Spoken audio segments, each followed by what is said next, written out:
Hi folks, my name is Adam and I like to make tiny nerdy things. And at the start of the week I asked you guys what you thought my next Pokemon card should be. Fortunately, Mewtwo won pretty handily, which is good, because I was already halfway through making it when I posted that poll. Now as always, I'm going to start with the Armature, but this time I'm going to try something a little bit different. This is silicone insulated wiring which is rated to 200 degrees Celsius. Normally, insulated wiring is safe to about 80 degrees and my clay cures at 130, so they're not really compatible unless your goal is to start a fire. With this stuff though, I can run along the length of the armature and then build the clay body on top, meaning that I can completely hide the wiring for the LEDs within the body of the sculpture. Or at least that's the plan starting out, but something, the best laid plans of YouTube sculptors, so we're gonna have to see how it turns out. At any rate though, once I've got the cables attached to the armature, I can start making my big brain man cat. I'll start by bulking out the body using aluminium, then covering it in a thin layer of cause clay before giving it a first bake. I always do this with my sculptures, since the clay will help to add a lot more rigidity to the armature, but it's still pliable enough if I want to change the pose of the body later. Then once that first layer is cooled down, I can start adding the next layer, which will give the body a lot more shape. Now you may be wondering why I'm using white clay here instead of the usual gray. Well, there's a few reasons. 1, Mewtwo is mostly white anyways, so this saves time on painting. 2, white clay highlights shadows well and this lets me see rough spots more easily. Or 3, I'm hoping that the white of the clay will help hide the sickly pale color of my hands that spend most of their time in a small windowless studio. Or I guess 4, I didn't realize I'd run out of the gray clay and it was either white clay or neon green. Now at this point I've got most of my body finished so I can start the smoothing and blending. Now the best way I know to smooth a model is to gently caress with my fingers before dousing it in alcohol. Alcohol is a wonderful product that I find myself using constantly. I even find I use it in the studio a lot. Basically, it softens the top layer of clay to the point that you can push it around with a brush, silicone tools, or even your fingers. And once everything is adequately smooth, I can start adding in some of the details. I'll start with his ankle gonads before giving his flimsy little big brain boy arms a little definition, before finally adding the chest plate thing. Now his hands start out as little balls of dough that get pinched and pulled until you're left with adorable little sausage fingers. Then using a next level technique I like to call pinching and rolling, you can really refine the shapes of the fingers until you're left with perfect little thumbless Mickey Mouse hands. Then I'll cut a small groove in at the bottom of the hand so that I can attach it to the arm, leaving room for the cables to poke out the palm. A top tip for all you aspiring YouTubers out there, whenever you're doing a close-up, try and cover as much of the model as possible with your hands. This is a great way to add a little mystery to all your videos. Mewtwo's umbilical tail is roughly the size of his body, so it's going to need an armature all of its own. Fortunately, it's just an oversized wormy dealy, so it's pretty easy to make out of mostly aluminium with a thin layer of clay over top. I'll add the belly section of the tail later, but for now I'll blend the tail into his back and try and smooth it out as much as possible. Sadly, not much was possible, and there's a lot of little bumps, nicks, fingerprints, and uneven spots, so I'm going to have to do this the old-fashioned way.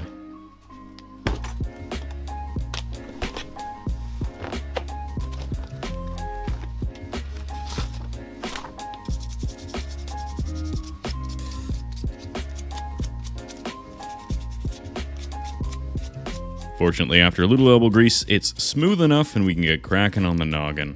I'll start by making a little snowball, then adding a prominent Neanderthalian ridge before poking some big old angry eyes into place. And that's kind of it. Then I can stick a pin in the body and wrap it in clay, and I've got a neck upon which to mount my head. Then I can blend the head into the neck and the neck into the body before giving him the old Botox treatment and pumping those eyebrows up. Of course, a Mewtwo just isn't a Mewtwo without some sweet, sweet aerodynamic fins and the coaxial cable that connects his head brain to his tail brain. And as promised, the last step will be adding the belly pouch that connects to his tail.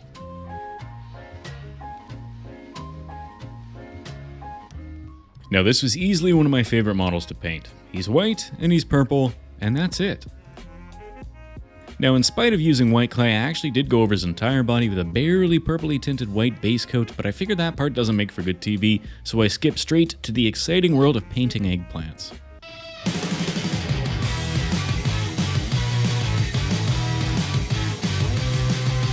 Then I painted his white eyes white and added some purple iris and black pupils before coating them in a thin layer of UV resin. Then it's time to finally see if my wires still work. The plan is to add some little blue energy fields coming out of his hands, and these tiny blue LEDs should do the trick. Now, as an added bonus, I found out that I don't even need to faff about with wiring at all. As it turns out, the silicone sheath has just enough give that I can jam the ends of the LED in and it will create the necessary connection. Hopefully it should make my life a little easier later on down the road as well. And then I'm on to making a base. Now, all my other Pokemon have been coming up and out of the card, but I wanted to do something different with Mewtwo, so I'm going to make a simple round base. So we'll start by cutting out a disc of foam that fits the size of the MDF plinth that I want to use as the bottom of my base.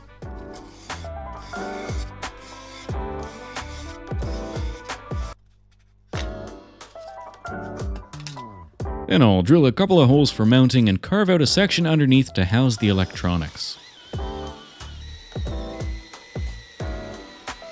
Then I can start by making my broken asphalts. The first step will be snapping my foam disc into fancy little puzzle pieces. Then I can reassemble those pieces haphazardly onto my MDF block.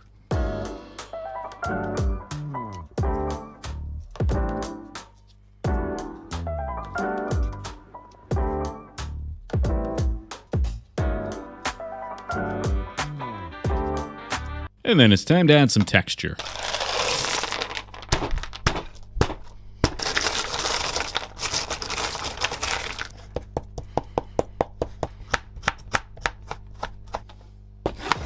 Once the texturing is done, to help protect the foam and make painting easier, I'll add a layer of magic tar over top. The tar covers the entire surface and gets left to dry, and then I can paint over it with a dark gray base coat before working my way through a series of progressively lighter gray dry brushes before finally ending with a tender tickling of just the tips with a simple white. And it's time to wash my rocks using some Bon Maman Black Cherry Wash. This gets applied liberally over the entire surface, then dabbed away anywhere that it begins to pool. And once it's dried, we can remove the tape and admire our delightful rocky puck. Then Mewtwo gets mounted on the base using the pre-drilled armature holes and held in place using either some hot glue or a 2-part epoxy. Otherwise, Mewtwo is finished and it's time to make a force field. Part of this Pokemon series for me has been finding interesting ways to incorporate the cards into the model, and I wanted to try something different with Mewtwo. To that end, I wanted to make it look like he's bursting out of the card and ripping it in half with his mind magic, which means I need to make a sweet-looking force field. I figured I could make the force field out of resin since it needs to be translucent and thin, but it also needs to be rounded because of reasons. So I made a super sketchy dome out of aluminium clay and plastic wrap, and then I'll pour the resin onto the dome in a swirly, magical, force field-esque way. I found my UV resin was too thin and was running down the sides, so I put it in the freezer for a couple of minutes before I started pouring. This makes it a lot more viscous and much easier to control. Otherwise, once I was happy with the chaotic swirling shield, I blasted it with my UV light to cure it.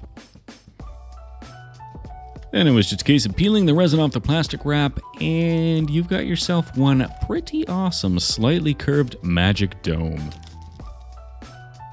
Now at this point, all I need is some way to attach the dome to my LED hands, so I built a small riser out of resin and then attached that to the inside center of the resin shield.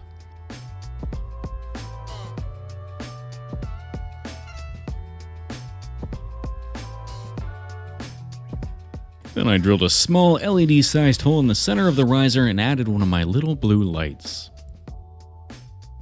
Then it's on to the moment of truth, or the moments of truths, I guess. Since this is the first moment in seeing whether the little LED wire is strong enough to hold the weight of the resin shield up when I swap them out.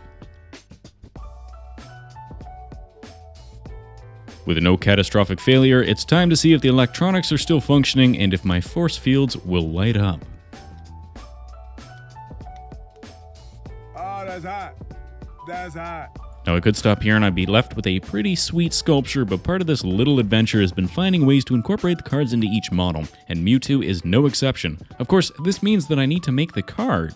Fortunately, making the cards are pretty simple and you only need a few things. The printed cards, a hammer, a knife, fresh blades, hole punches, a chisel, and a straight edge. Then it's just a case of cutting the front and the back of the card out, and then you can glue those two pieces together.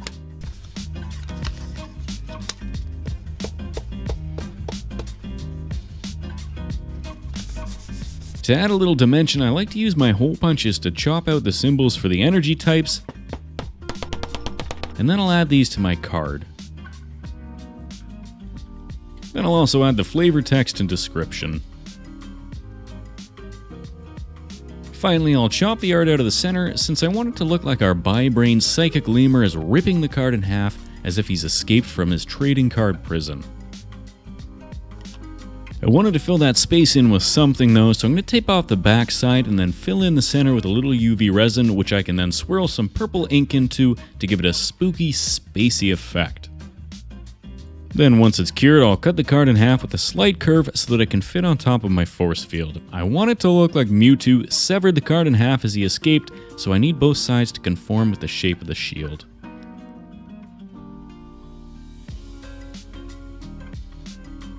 And once they're held in place with a little bit of glue, it's time for our Glamour Shots.